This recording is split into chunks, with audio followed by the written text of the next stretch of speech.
got to put your seasons in so I don't ruin it. Rochelle Woody doesn't take her kitchen or living or bedrooms for granted. It's going to taste delicious. She nearly lost it all. I was worried about me and my grandson being homeless. We don't have any place to go. If we get put out of here, I marinate the chicken first. Illness and a fixed income put Miss Woody months behind in her rent and facing eviction. They said I owed so much money. 2 was where it was coming from. And 3, was I going to pray hard enough to be able to stay here? And God answers prayers.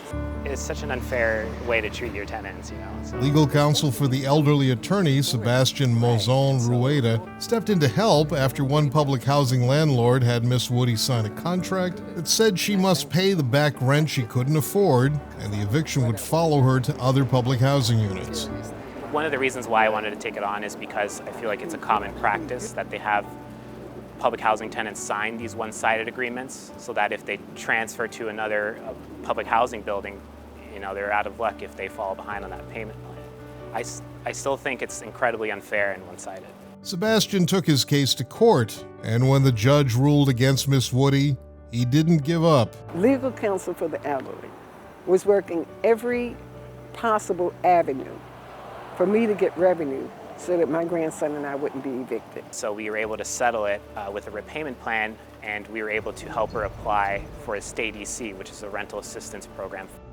Miss Woody and her grandson now safely in their new apartment. Just 2 of thousands of people LCE helps each year.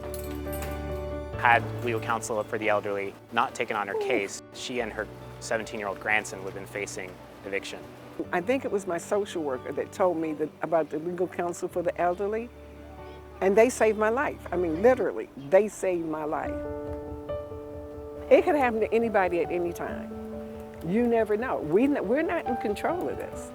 If you need assistance, call the legal counsel for the elderly, because they're the best.